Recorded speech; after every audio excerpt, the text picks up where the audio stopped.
Hello, welcome. You've arrived in this moment, and there is nothing else you need to do. If you're not already settled, take a few moments now. Dim the lights, adjust the pillow, pull the blanket a little closer. You might close your eyes, or let them rest half shut like a calm lake under moonlight. Feel the weight of the day begin to melt away. And if you'd like, you can imagine that we are sharing this quiet across great distances, many people in many places, all listening to the same story at the same time. Perhaps you'll even tell me in the comments where you are listening from the mountains, from the shore, from the heart of a city, or a small quiet room. It's all the same here. This is your time to let go, your time to rest. And if sleep comes, let it come gently, like a slow tide moving onto the sand. Before we step into tonight's story, let's take a moment to set the scene. You've probably heard of Buddhism. Maybe you've seen a statue of a calm figure, eyes half closed, hands resting in the lap. Maybe you've walked past a temple or heard a chant floating on the air. And you might have heard the word Buddha. Some imagine him as a god, some as a wise teacher, and some aren't quite sure at all. Tonight we'll begin at the very beginning with the life of the man called Siddhartha Gautama. He's the historical figure we now call the Buddha. By learning his story, we can start to understand not just Buddhism, but the heart of why people for more than 2,500 years have looked to his example for peace. So let's start there. Let's go back to a time before he was a teacher, before the statues, before the title Buddha ever existed. By the way, historians believe Siddhartha Gautama lived more than 2,400 years ago, in the 5th or 4th century before the Common Era. It was a time when cities were small, kingdoms rose and fell like the seasons, and most travel was done on foot or by simple cart. The world was quieter, but the questions people carried in their hearts about life, about suffering, about peace, were not so different from the ones we ask today. Long ago, in the soft shadow of the Himalayan foothills, there was a small, quiet kingdom, and in that kingdom, a prince. His name was Siddhartha Gautama. His birth was celebrated with music, with garlands, with the scent of sandalwood drifting in the air. The palace walls shone in the sun, and inside those walls, life was arranged to be perfect. The stories say he lived surrounded by beauty, gardens that bloomed in every season, lotus ponds where the water never froze, pathways shaded by flowering trees. In the mornings, musicians would play gentle notes that wandered like birdsong. The sound would echo softly through long marble halls. Meals were fragrant and rich, bowls of rice as white as clouds, curries with the warmth of spice, fruits so sweet they seemed to melt before being eaten. Silken robes hung in his chambers, woven in colors that caught the light, deep reds, serene golds, the calm blue of a cloudless sky. There was laughter, the soft laughter of friends, the bright laughter of games, and the quiet, content laughter that comes when nothing feels missing. But the king, Siddhartha's father, was watchful, protective, perhaps too protective. He wanted his son to inherit not just the throne, but a life untouched by sorrow. So he made a decision. Siddhartha would never see anything unpleasant. No sickness, no signs of age, no death, only youth, only health, only joy. Years passed in that way. The prince grew, clever, strong, graceful, yet there was a gentle restlessness in him, a curiosity like the pull of the horizon when you stand at the shore. One day, that curiosity carried him beyond the palace gates. He rode out into the world with a small escort, expecting to see more of the same: green fields, happy faces, calm days. But what he saw was different. First, an old man, bent with age, moving slowly, each step a careful placing of the foot. The man's skin was lined and pale, his hair white as winter frost. Siddhartha had never seen a body marked by time. Next, a sick man, lying on a woven mat, his face damp with fever, his breath shallow, uneven, a bowl of medicine at his side. But the sickness clung to him like a shadow. Then a body, still, wrapped in cloth for cremation. People walked alongside, some silent, some weeping softly. The air smelled faintly of incense and wood smoke. Siddhartha had never seen death before. It was like seeing a door that no one could close. Finally, a wandering monk. His robe was simple, worn by sun and travel. He had no ornaments, no servants, but his eyes were calm and his steps unhurried. There was something in him, a peace that the prince could not name. In that single journey beyond the gates, the prince's world shifted. He understood deeply that no one, not a king, not a farmer, not a beloved child, can escape aging or illness or death. But he also saw the possibility of another way, a path that did not deny suffering, but met it with wisdom and perhaps with freedom. That thought stayed with him. Like a seed carried in the folds of his robe, it grew in silence. Until one night, while the moon kept its silver watch over the sleeping palace, Siddhartha rose. He set aside his robes of gold. He left behind his titles, his family, his life of ease, and he stepped into the unknown. It was not an escape. It was a search for a truth that could not be guarded behind palace walls, a truth big enough to hold life and death and all the space in between. And then dawn, the morning star shone, and in that moment clarity bloomed in his mind. He understood how craving leads to suffering and how letting go leads to freedom. For a time he simply remained there beneath the Bodhi tree. The air was cool, the light was soft. Birdsong began in the branches above, and in that stillness he thought of the many people wandering through life as he once had, seeking answers, yet not knowing where to look. When he finally rose, he began to walk again, slowly, steadily, not toward a palace, but toward the world. Word of his presence spread quietly, like ripples on a pond. Among the first to find him were his own former companions, men who had once practiced with him in the deep forests. They had seen him abandon the path of extreme fasting, and at the time they had doubted him. But when they saw him again after his awakening, something was different. His eyes were clear, his voice steady, his presence as calm as still water. They listened, and they became his first disciples. One of them was Ananda, his cousin who would remain at his side for decades. Ananda had a remarkable memory. It is said that much of what we know of the Buddha's words comes from Ananda, reciting them long after the Buddha's passing. Another was Mahakashyapa, known for his deep insight and simple life. He once smiled quietly when the Buddha, instead of speaking, held up a single flower before the assembly. Only Mahakashyapa understood the silent teaching, and from that moment a special trust passed between them.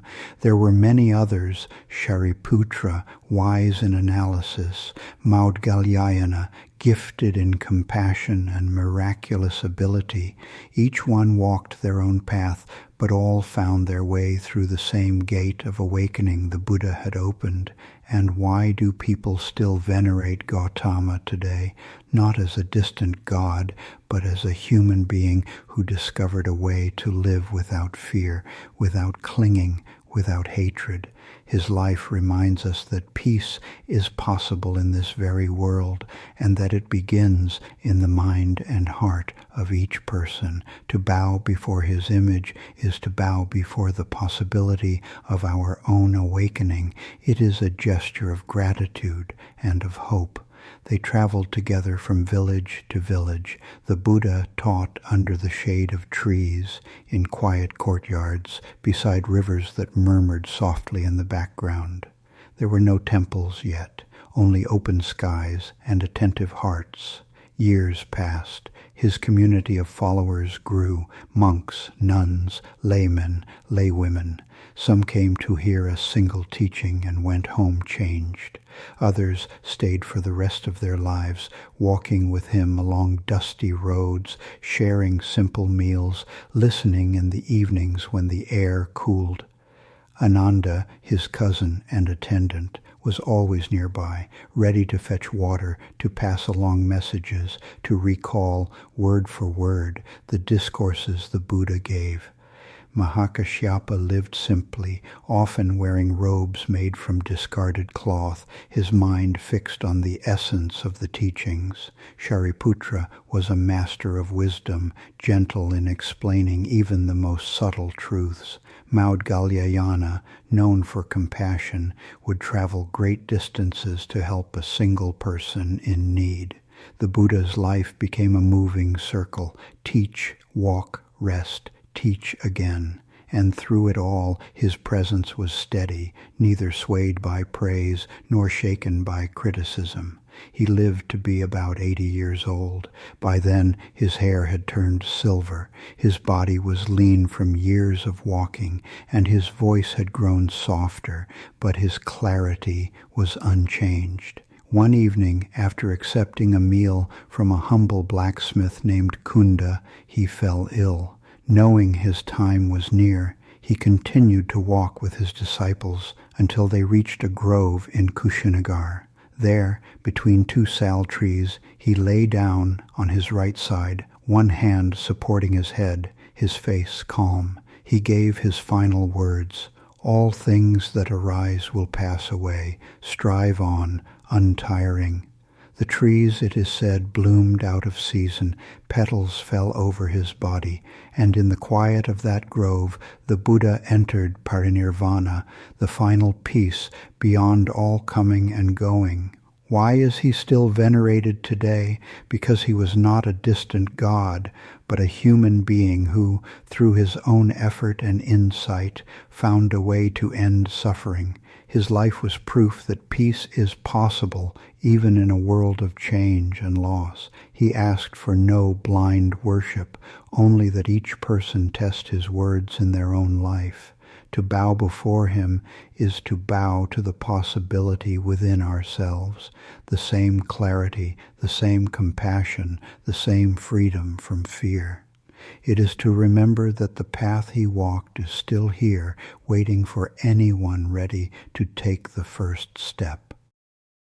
And so, when we speak of the Buddha, we are speaking not only of one man from ancient India, but of what he became, one who is fully awake not just from sleep, but from the dreamlike haze of ignorance, from the restless cycle of grasping and pushing away. A Buddha is someone who sees clearly, who understands the nature of suffering and its end, and who lives with a mind free from fear and hatred. The word itself means awakened one. It is not a royal title, nor an honor bestowed by others. It is the description of a state of being, a mind at peace, a heart that embraces all things without clinging. Gautama was the Buddha of our time, but the teachings say there have been Buddhas before him, and there will be Buddhas after. It is not a role reserved for the distant past. It is a possibility that lies quietly in every human being, waiting like a seed in the soil for the moment to open. Some people are surprised to learn this.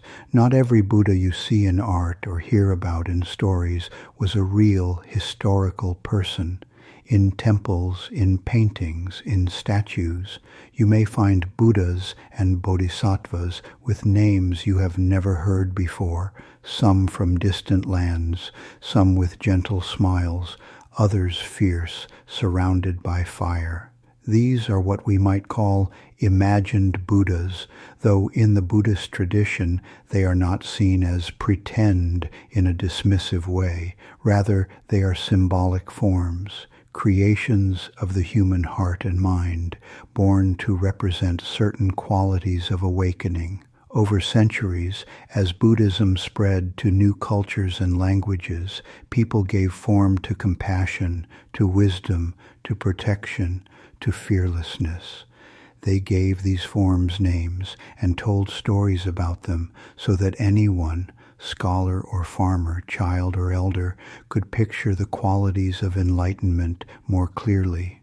This is why, alongside the historical Gautama Buddha, you will hear of Amitabha, of Medicine Buddha, of Fudo Myoo, and countless others. Each one is a doorway to the same truth, but seen through a different shape, a different color, a different story.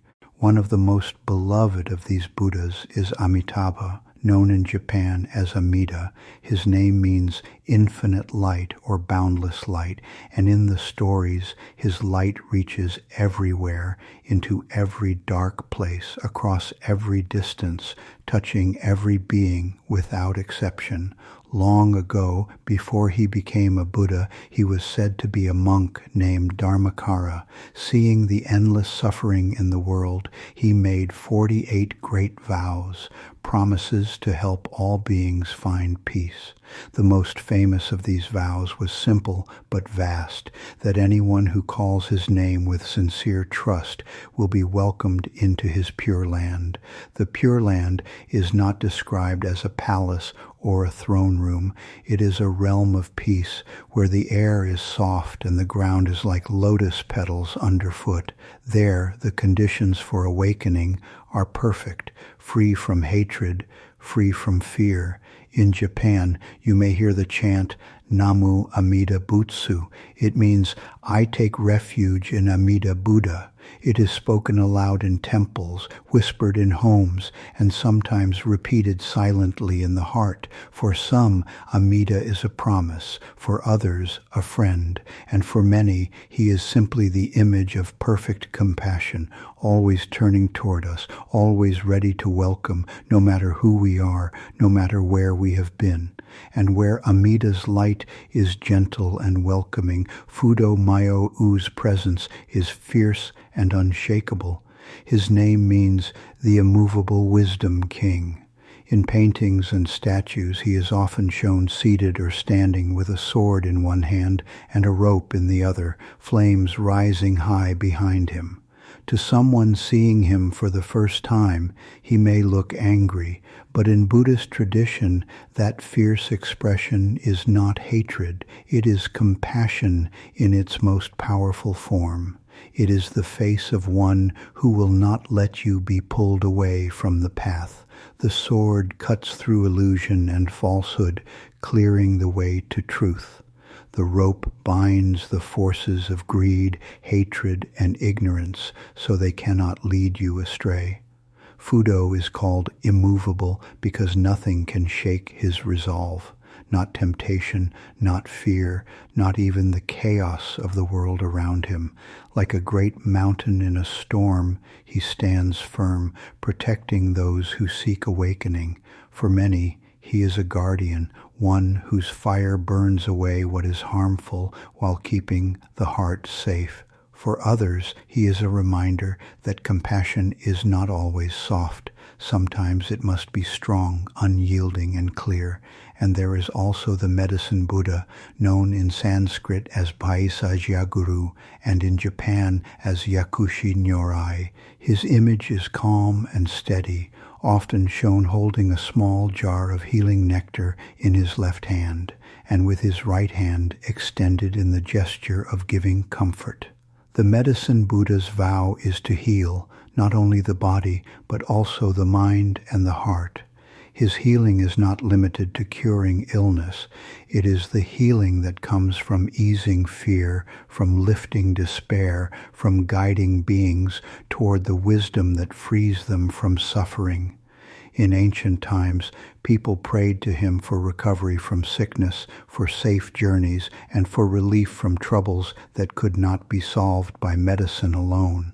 Temples dedicated to him became places of both physical care and spiritual refuge. The blue color often used in his images is said to represent lapis lazuli, a stone as deep and endless as the sky, symbolizing clarity, purity, and boundless compassion. For many, the medicine Buddha is a reminder that healing is more than fixing what is broken. It is bringing the whole self into balance, body, mind, and spirit. It is the gentle, steady light that says, "You are not alone, and there is always a path toward wholeness." There are many more Buddhas and Bodhisattvas, each with their own stories, their own colors, their own way of showing compassion or wisdom. But for tonight, we will let these few keep us company, and from here we turn to a teaching that brings the idea of awakening closer than ever. It speaks not of a distant Buddha or a faraway realm, but of becoming a Buddha here in this very life, in this very body. In Japanese, it is called Sokushin Jobutsu, becoming a Buddha in this very body. The meaning is both simple and deep. You do not have to wait for death to awaken. You do not have to be reborn in another world. The seed of awakening is already here within you. With patience, compassion, and understanding, it can bloom now in the midst of your daily life, in a breath, in a step, in a moment of kindness. Some took this idea in the most literal way, devoting their lives to intense practice, even preparing their bodies to remain preserved after death, becoming living Buddhas as a sign of complete transformation. But for most, Sokushin Jobutsu is not about extreme discipline. It is about noticing the truth in ordinary moments, right where you are. It is a reminder that awakening is not far away. It is here in this moment, waiting for you to recognize it. It is here in this moment, waiting for you to recognize it. Centuries after the time of Gautama, in the early Heian period of Japan, there lived a monk named Kukai. You may also hear him called Kobo Daishi, a name given in honor of his great compassion and wisdom. He would go on to found the Shingon school of Buddhism and to bring the idea of Sokushin Jobutsu, becoming a Buddha in this very body, to the heart of Japanese spiritual life. As a young man, Kukai was deeply curious. He studied the classics, wrote poetry, and searched for a truth that would not fade. His quest took him across the sea to Tang Dynasty China, where he encountered the rich and vivid teachings of esoteric Buddhism. There he learned that body, speech, and mind are not barriers to awakening, but the very tools through which awakening takes place. By purifying what we do, what we say, and what we think, we bring ourselves into harmony with the mind of the Buddha. Kukai spoke of the universe as a great mandala, every shape and color a symbol of truth. To chant a mantra was to join one's own voice with the voice of the cosmos. To act with compassion was to let the Buddha's heart move through your own. When he returned to Japan, he taught that enlightenment was not a distant prize or something reserved for a future lifetime. It could be realized here in this very body through sincere practice and dedication. Even today, pilgrims trace his path around the island of Shikoku, visiting 88 temples linked to his life. They walk through forests and fields, up stone steps worn smooth by centuries of feet, believing that Kukai still walks beside them, guiding, encouraging, and silently pointing toward the truth of Sokushin Jobutsu, and in the mountains of Koyasan, at a temple called Okunoin, there is a belief that Kukai has never truly died. Instead, it is said he entered a deep meditation, a state of eternal samadhi, more than 1,000 years ago. There, seated in stillness, he continues his practice, sending out compassion to all beings. Monks bring him fresh robes and meals each day, as if tending to a living teacher. The candles are always lit, the air always quiet, as though time itself pauses at his side. For many, this is not just a legend, but a living reminder of the vow to awaken here and now. Kukai's meditation is seen as proof that the path of becoming a Buddha in this very body is not an idea from long ago. It is alive, present, and waiting for those who wish to follow it. Kukai's story leads us to a place high in the mountains, a place he chose as the heart of his community and practice. It is called Koyasan, Mount Koya. Surrounded by peaks like a protective circle, the mountain holds a broad basin where mist drifts in the mornings, and in summer the sound of wind in the cedars fills the air.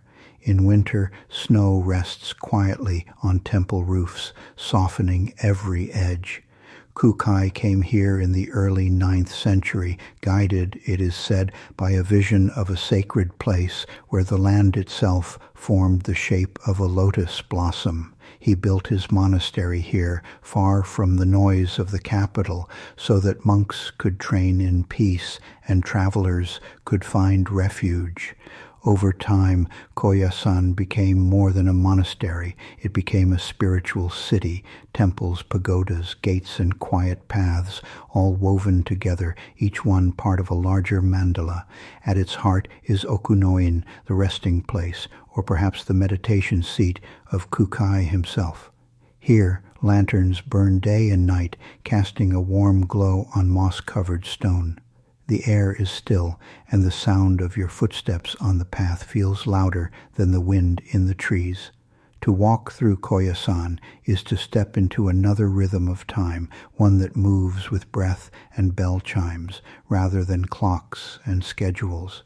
And for many who visit, it is also to feel Kukai's presence still here, a quiet companion, watching, teaching without words.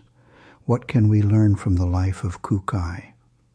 First, his heart was wide as the sky. He was born in the year 774 on the island of Shikoku. Though his family had noble roots, their fortunes were fading. He could have pursued rank and power. Instead, he chose a path of meaning. He turned away from privilege and began to seek a truth that would not fade. Second, Kukai lived the unity of study and practice.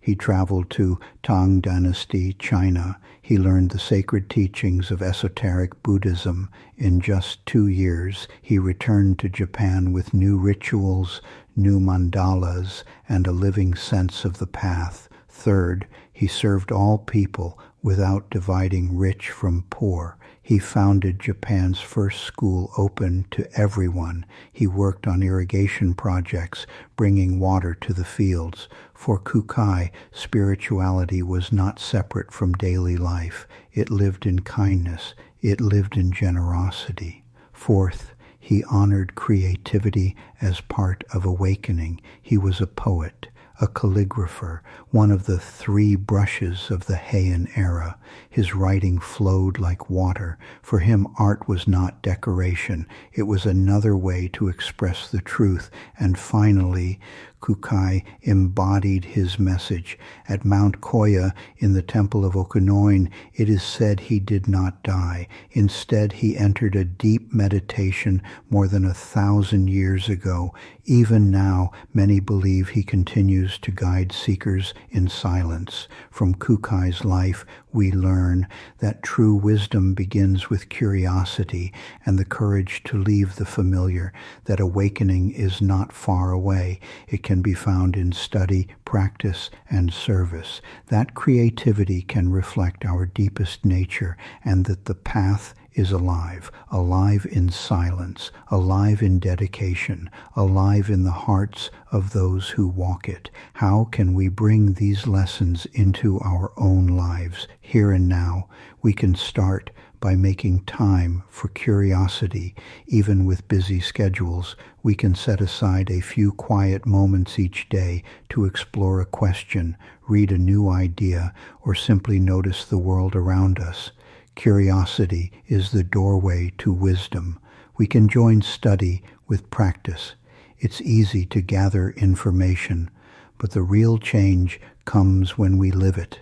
If we read about compassion, we can look for one small way to show it today. If we hear about mindfulness, we can take a breath before our next meeting or before we speak. We can serve beyond ourselves. Kukai built schools and brought water to the fields. In our own way, we can bring kindness into our communities. Through volunteering, supporting a friend, or making space for someone's voice to be heard, we can welcome creativity as a form of practice, writing a few lines in a journal, cooking with care, singing in the car.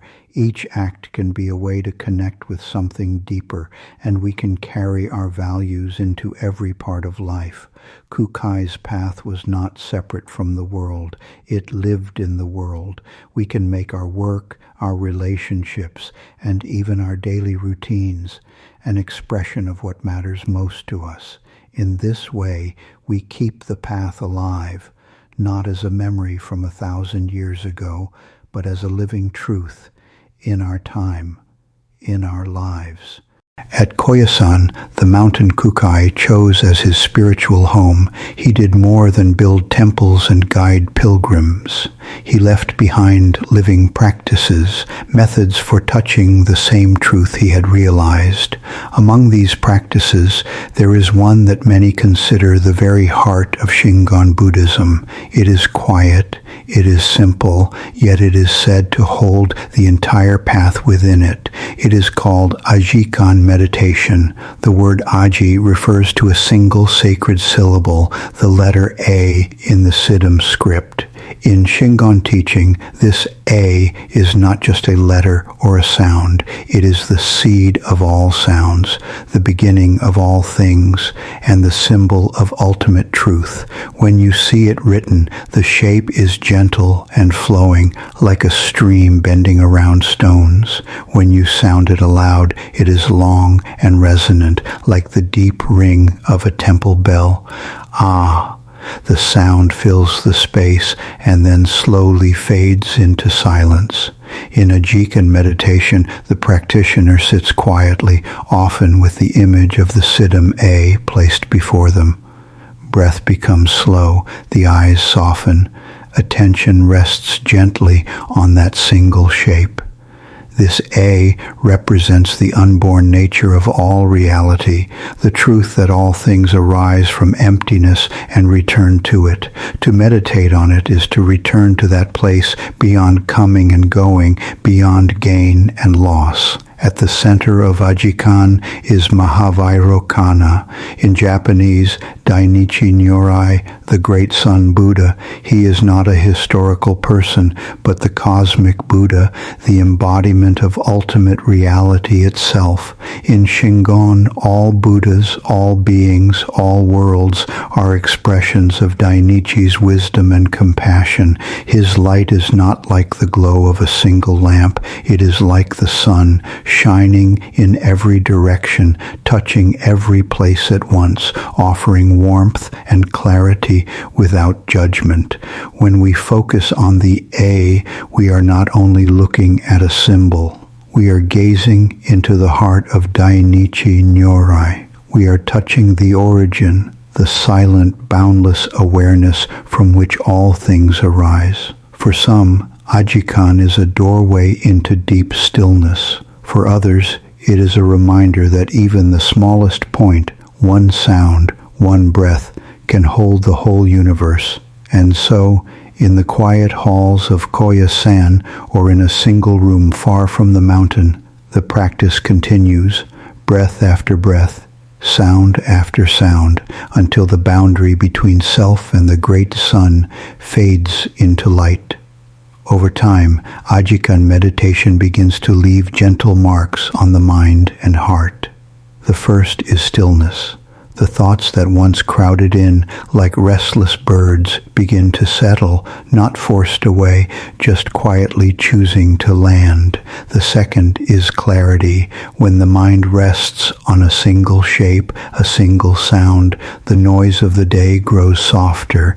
In that space, we begin to see more clearly what matters and what can be let go. The third is release. Anger, tension, and stress, feelings that may have been held tight for days or years, begin to loosen. Like knots slowly untying, they dissolve into the breath. The heat of anger cools. The weight of stress lightens. In their place comes a sense of spaciousness and the ability to meet life with a calmer heart. The fourth is connection. In focusing on the A, we feel less like a separate self and more like a thread in a vast, endless tapestry. The light of Dainichi Nyorai, the great sun, feels closer, as though it has always been here, waiting. Some find that Ajikan brings calm in moments of difficulty. Others say it deepens their compassion, helping them to see others with softer eyes. And for many, it is simply a way to remember the stillness within and the boundless space beyond. Ajikan does not promise sudden transformation. It is more like water shaping stone, quietly, steadily, changing the shape of the heart over time. And in that slow change, we begin to notice the same light that shines in the heart of the Buddha is also shining here in us. From a modern Western perspective, the sacred letter A in Ajikan can be understood in many ways. First, as the beginning. In the Roman alphabet, A is the first letter, the starting point of all words. In Ajikan, it is also the beginning, the origin of all sounds and forms.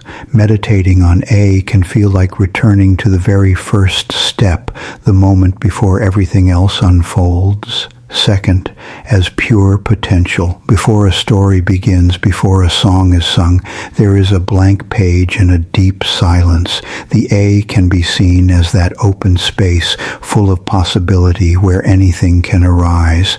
In meditation, this reminds us that we too hold infinite potential in each moment. Third, as unity. The sound of A is open, round, and inclusive. It is easy for anyone to pronounce, no matter the language they speak. In this way, it can represent the shared human experience, a sound that belongs to everyone. Sitting with A can be a way of remembering that beneath our differences, we share the same ground of being. And so, what does this mean for us? It means that Ajikan is not only a practice for monks on distant mountaintops. It is a way for anyone, right here, right now, to return to the beginning, to remember their own potential, and to feel a deep connection with all of life. In a busy, noisy world, the single sound of A becomes an anchor. It steadies the breath. It clears the mind. It softens the grip of anger, fear, and stress. And when we rise from meditation, we carry a little of that stillness with us into our conversations, into our choices, and into the way we meet each moment. And when we rise from meditation, we carry a little of that stillness with us, like a faint fragrance that lingers long after the flower is gone.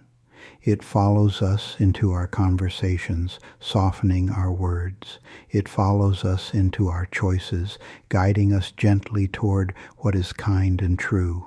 and it follows us into the way we meet each moment, helping us notice the small, beautiful things we once rushed past without seeing.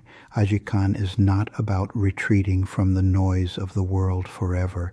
It is about stepping back just long enough to remember who we are beneath the noise. It is about returning with clearer eyes and a steadier heart so that we can face the world without being swept away by it. The A we visualize is not just a letter or a sound. It is a seed planted in the soil of our own awareness. Each time we sit in meditation, we water it, and over time it grows quietly inside us, branching into patience, blooming into compassion, bearing the fruit of clarity. This is why Ajikan has lasted for over 1,000 years. Not because it belongs to monks alone, not because it is bound to one culture or one land, but because it speaks to something universal, the longing to come home to ourselves. And so, when you next sit, whether in a quiet room, on a park bench, or in the pause before answering the phone, you might close your eyes, take a slow breath, and let that single A appear in your mind. See it clearly, feel it expand until it touches every corner of your awareness. And when you open your eyes, let the world see the difference. Let it see the calm in your step, the kindness in your gaze, the quiet strength in your presence. Because Ajikan is not something that ends when the bell rings. It is something you carry with you into every place and every moment until your whole life becomes the meditation.